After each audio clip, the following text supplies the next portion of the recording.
एक दिन येन राज्य का राजा जैन गुरु चाओ से मिलने आया। गुरु ने उसे आते देखा, फिर भी वह अपनी जगह से नहीं उठे। राजा ने पूछा, दुनिया का राजा बड़ा होता है या धर्म का राजा?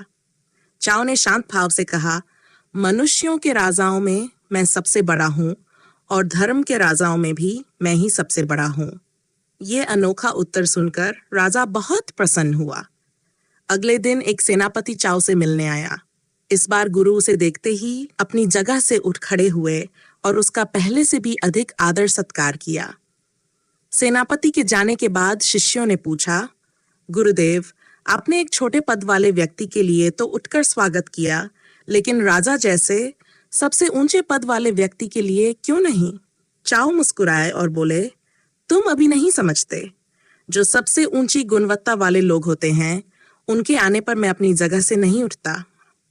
जो मध्यम स्तर के होते हैं, उनके लिए मैं उठकर स्वागत करता हूँ, और जो सबसे निम्न स्तर के होते हैं, उनके स्वागत के लिए मैं आश्रम के द्वार तक बाहर चला जाता हूँ।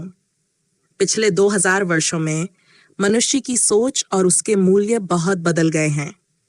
प्राचीन समय में सबसे ऊंचा व्यक्ति वह नहीं माना जाता था जिसके पास सबसे अधिक शक्ति हो, बल्कि वह माना जाता था जिसने शक्ति का त्याग कर दिया हो।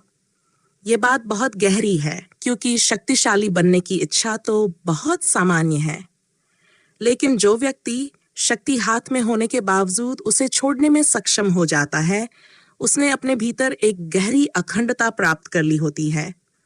उसने एक साधारण महत्वाकांक्षा को छोड़ दिया और इसी कारण वह असाधारण बन गया। उन दिनों राजा स्वयं उन लोगों के पास जाते थे जिन्होंने जीवन की कोई गहरी सच्चाई प्राप्त की थी। वे उनसे सलाह लेने जाते थे, उनसे जीवन का प्रकाश पाने जाते थे और उनके चरणों में बैठकर कुछ सीखते थे। उस समय किसी व्यक्ति की महानता इस बात से तय नहीं होती थी कि उसके पास कितना धन, कितनी संपत्ति या कितनी सत्ता है। महानता इस बात में देखी जाती थी कि वह भीतर से क्या है। आज स्थिति बिल्कुल उल्ट हो गई है।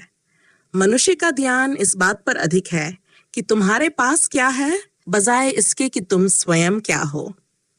प्राचीन समय में मूल्य तुम्हारी चीजों में नहीं, तुम्हारे अस्तित्व में था। यहाँ तक कि तुम्हारा ज्ञान भी अंतिम मूल्य नहीं था, क्योंकि ज्ञान भी एक तरह की संपत्ति है।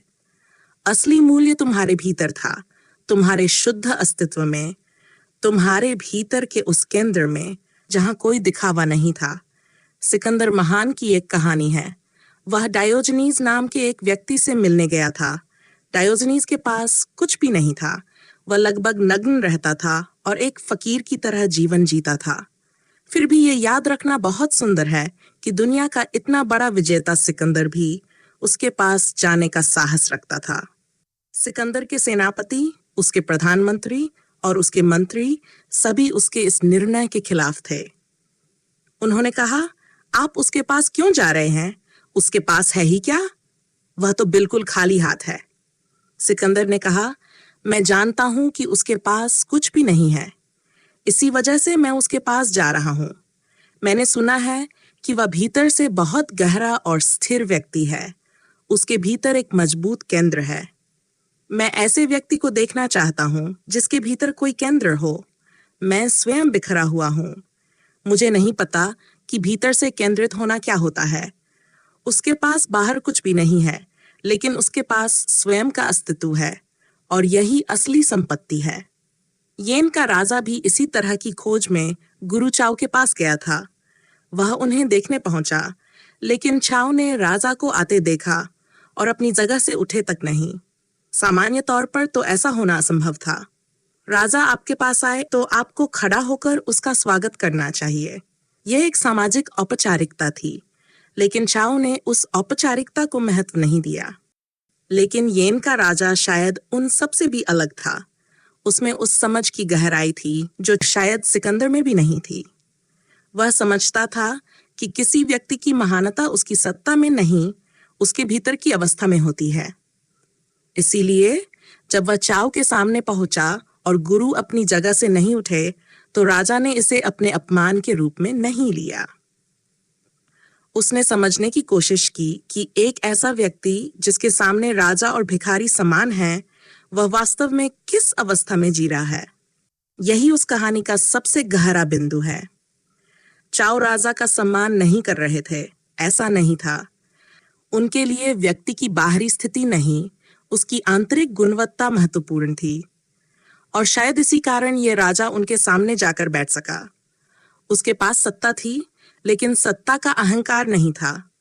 उसके पास राजपद था, लेकिन वह इतना समझदार था कि किसी ऐसे व्यक्ति के सामने झुक सके जिसके पास बाहर से कुछ भी नहीं था, लेकिन जिसके भीतर स्वयं का एक गहरा केंद्र था।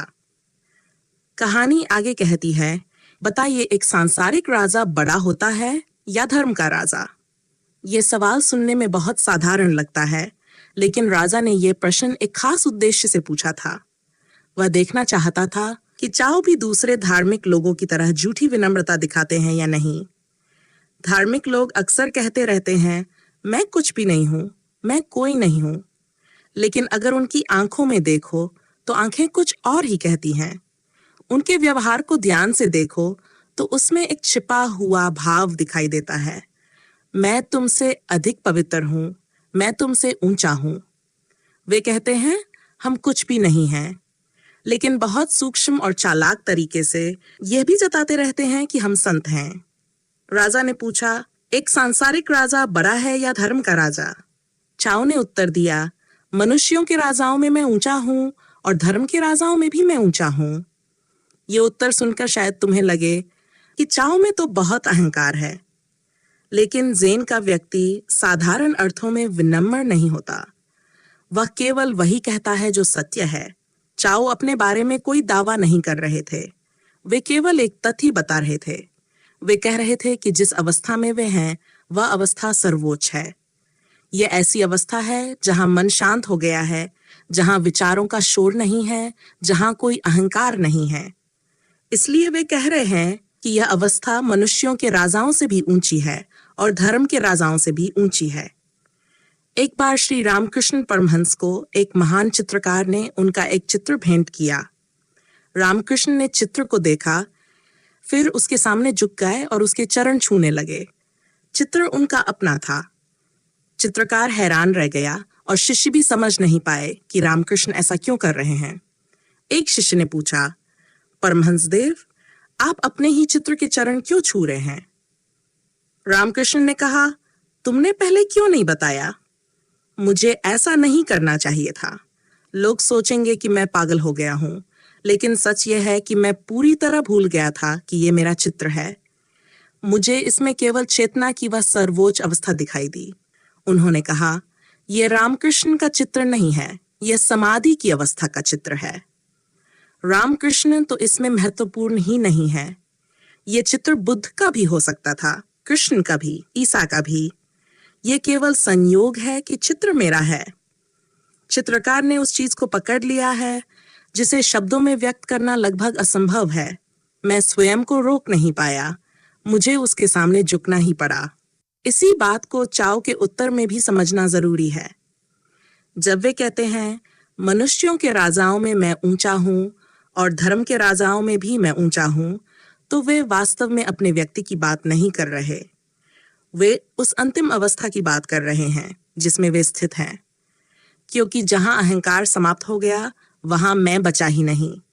और जब मैं नहीं है तो फिर विनम्र कौन होगा और घमंडी कौन होगा? विनम्र होना और घमंडी होना दोनों ही अहंकार के खेल हैं। अहंकार कभी कहता है मैं सबसे बड़ा हूं और कभी कहता है मैं सबसे छोटा हूं, लेकिन दोनों के केंद्र में वही मैं मौजूद रहता है।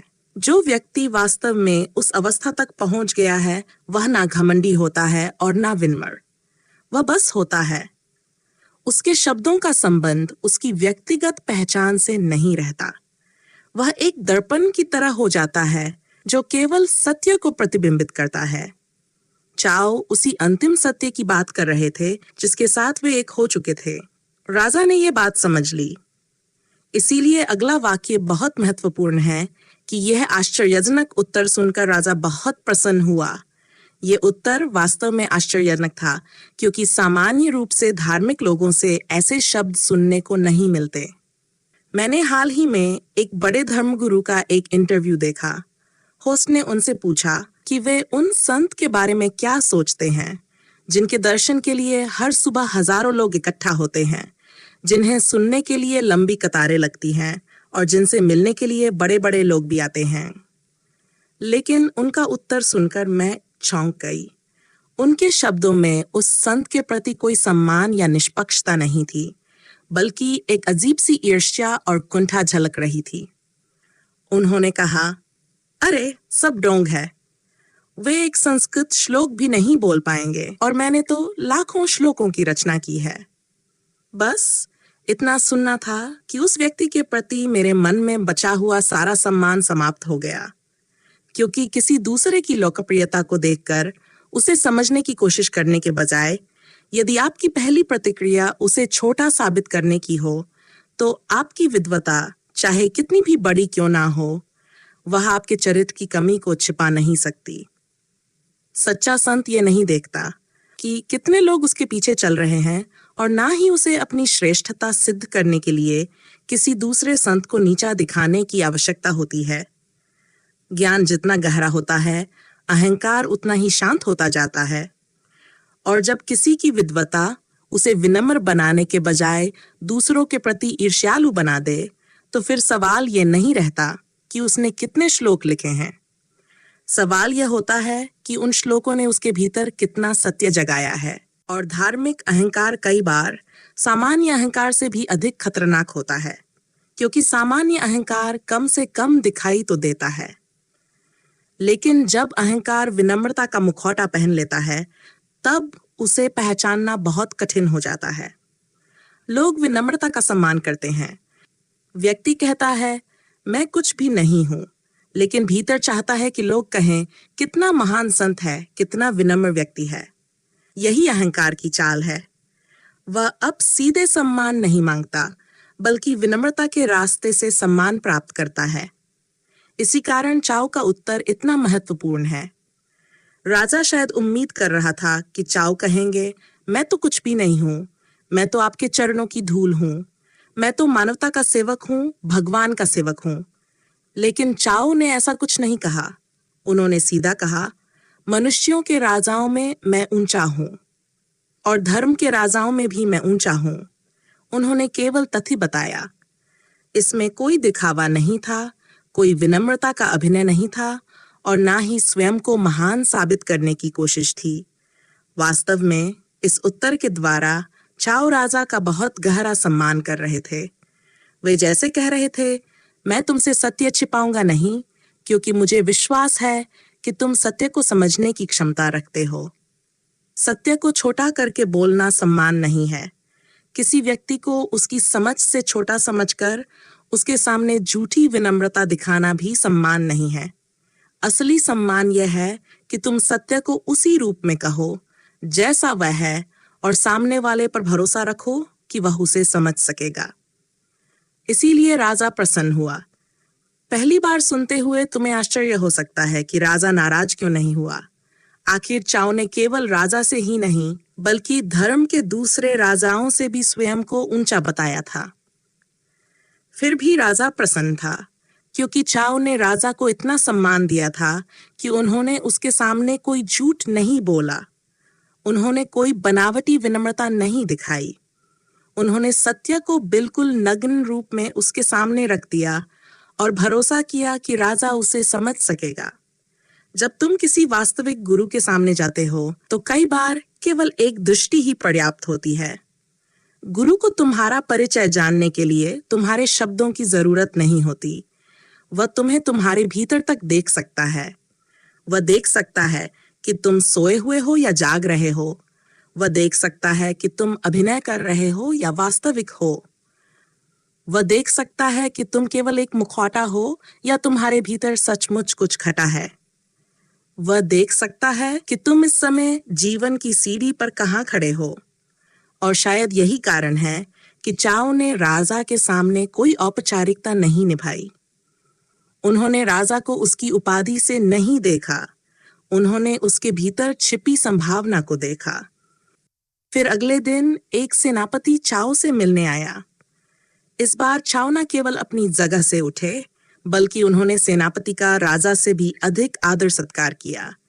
जब सेनापति चला गया तो चाओ के साथ रहने वाले शिष्यों ने पूछा, आपने तो एक छोटे पद वाले व्यक्ति के आने पर उठकर उसका स्वागत किया, लेकिन इतने ऊंचे पद वाले राजा के लिए आप अपनी जगह से भी नहीं उठे।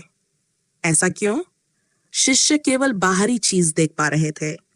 उनकी नजर में राजा सबसे ऊंचे पद पर था और सेनापति उससे नीचे, इसलिए वे उलझन में थे। वे सोच रहे थे कि चाओ ने राजा के साथ इतना कठोर व्यवहार क्यों किया और सेनापति के साथ इतना नम्र और सम्मानपूर्ण व्यवहार क्यों किया। चाओ ने कहा, तुम समझ नहीं रहे हो। जब सबसे ऊंची गुणवत्ता वाले लोग मेरे पास आते हैं तो मैं अपनी जगह से नहीं उठता, क्योंकि सबसे ऊंची गुणवत्ता वाले लोगों में अहंकार नहीं होता और यही कारण है कि वे सबसे ऊंचे हैं। जब उनमें अहंकार ही नहीं है तो उन्हें बाहरी सम्मान दिखाने की कोई जरूरत नहीं है। उनके सामने उठकर खड़ा होना भी केवल एक औपचारिकता बन जाएगी। और अगर मैं ऐसा करूं तो इसका अर्थ होगा कि मैं अभी भी बाहरी रूपों में उलझा हुआ हूं। गुरुओं के तरीके सचमुच अजीब होते हैं। एक गुरु के साथ होना एक रहस्य के साथ होना है। गुरु स्वयं एक रहस्य है। वह पृथ्वी पर रहता है, लेकिन पूरी तरह पृथ्वी का हिस्सा नहीं होता। वह शरीर में रहता है, लेकिन स्वयं को शरीर नहीं मानता। वह मन का उपयोग करता है, लेकिन वह मन नहीं है। वह समय के भीतर रहता है, लेकिन उसका संबंध उस अनंत से है जो समय से परे है। वह तुम्हारी तरह जीवित दिखाई देता है, लेकिन उसका जीवन देखने का ढंग बिल्कुल अलग होता है, क्योंकि उसने समझ लिया है कि वास्तव में ना जन्म है और ना मृत्यु। वह जीवन और मृत्यु के पार चला गया है। उसने उस जीवन को जाना है जो शाश्वत है। बाहर से देखो तो गुरु बिल्कुल तुम्हारी तरह दिखाई देता है। उसे भूख लगती है तो वह खाता है, प्यास लगती है तो पानी पीता है, थकता है तो सोता है। लेकिन उसके भीतर के सबसे गहरे केंद्र में सब कुछ बदल चुका होता है। वह एक बिल्कुल अलग संसार में, एक बिल्कुल अलग आंतरिक स्थान में जी रहा होता है। उसके भीतर की दुनिया को समझने के लिए तुम्हें अपने भीतर उतरना होगा। यही एकमात्र रास्ता है। तुम गुरु को उतना ही समझ सकते हो जितना तुम स्वयं को समझ पाए हो। जितना गहराई से तुम अपने भीतर जाओगे, उतनी ही गहराई से गुरु को समझ पाओगे। उससे पहले गलतफहमी होना स्वाभाविक है। यहाँ तक कि चाओ के अपने शिष्य भी उनकी बात नहीं समझ पाए थे। इसलिए चाओ ने कहा, तुम समझ नहीं रहे हो। बात वास्तव में बहुत सरल थी। जब सबसे ऊंची गुणवत्ता वाले लोग मेरे पास आते हैं तो मैं अपनी जगह से नहीं उठता।